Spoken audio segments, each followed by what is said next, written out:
Então o tema de hoje é como identificar falhas em relatórios. Lei de Benford.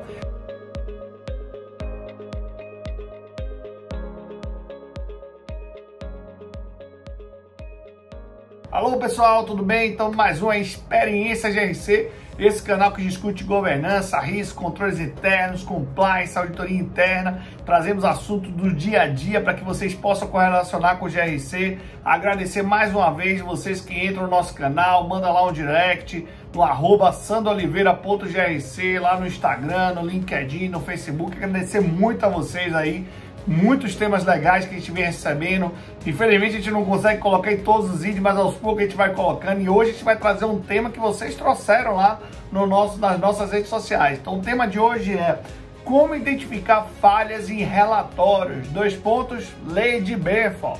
Então a gente vai falar um pouco da Lei de Benford, essa lei que a gente utiliza muito no GRC e faz ajudar a gente a identificar desvios, né, vamos chamar assim, dentro de um relatório, né, pontos não muito convergentes ao relatório, e essa Lei de Benford, para que a gente possa explicar um pouco do que ela é nada mais nada menos do que uma lei matemática. O nome da lei é do próprio descobridor dessa estrutura matemática, em que ele, o Benford, analisou que dentro de um relatório com números aleatórios, 30% dos dados desse relatório ele começa com o número 1 e 17% com o número 2 e assim sucessivamente até o número 9, e isso é uma frequência relativa. E se você tiver um relatório em que você tenha muita discrepância nesse parâmetro aí comentado anteriormente, você provavelmente tem algum ponto a se analisar, alguma falha no relatório, algum desvio dentro desse relatório, que pode ser ou uma fraude,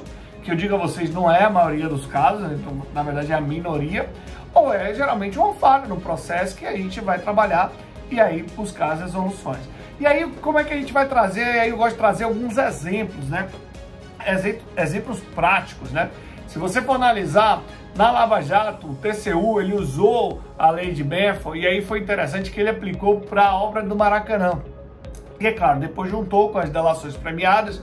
E aí o que foi legal é que numa planilha, 17 contratos que caíram na Lei de Benford, eles representavam 71% dos desvios, né, dos sobrepreços que tinham, né, o superfaturamento que tinham dentro da obra. Custava mais ou menos 149 milhões de sobrepreço, então foi um número bastante robusto.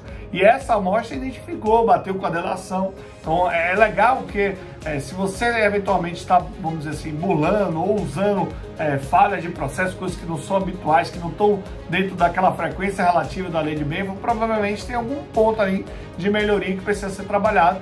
E no caso aqui da Lava Jato foi uma questão de fraude, né, de superfaturamento.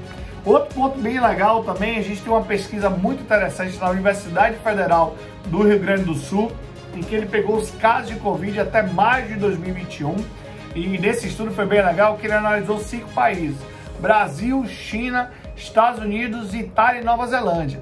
O que foi legal, Nova Zelândia e a China estavam dentro da frequência relativa lá pelo relatório de novos casos. Brasil, Itália e Estados Unidos não. Aí você vai dizer, pô, mas será que teve alguma... burlaram os dados? Não, eventualmente é uma falha aí, pode ter uma falha nos registros, porque tem aquele descasamento de casos. São 3 países que tiveram um número de casos muito maiores do que Nova Zelândia e China, então eventualmente pode ter um caso. Então assim, é o que é legal, que mostra que você pode identificar num teste Lei de Benford que você precisa ter alguma melhoria no registro dos dados, na gestão daquele processo, e aí sim tomar as devidas providências. Isso que é legal, pessoal, da Lei de Benford. Espero que vocês tenham gostado. Essa Lei de Benford eu utilizo muito na área de GRC, inclusive para poder identificar falhas de processo de uma maneira mais ágil, mais rápida, e aí sim garantir melhoria para a empresa, né, dentro daquele nosso ciclo do PDCA, né, em que a gente analisa risco, usando análise de dados, identifica melhorias, trabalha com ela e gera resultado, e assim a gente cria esse ciclo virtuoso para a organização, lá do nosso lucro, que não é o lucro sazonal, é o resultado perene. Então eu espero que vocês tenham gostado. Lei de Benford bastante importante aí para o nosso GRC, para o nosso dia a dia. Mais uma vez, clica aí no sininho, dá um like no canal, compartilha nosso vídeo, vamos falar sobre GRC. Um grande abraço e até o próximo vídeo.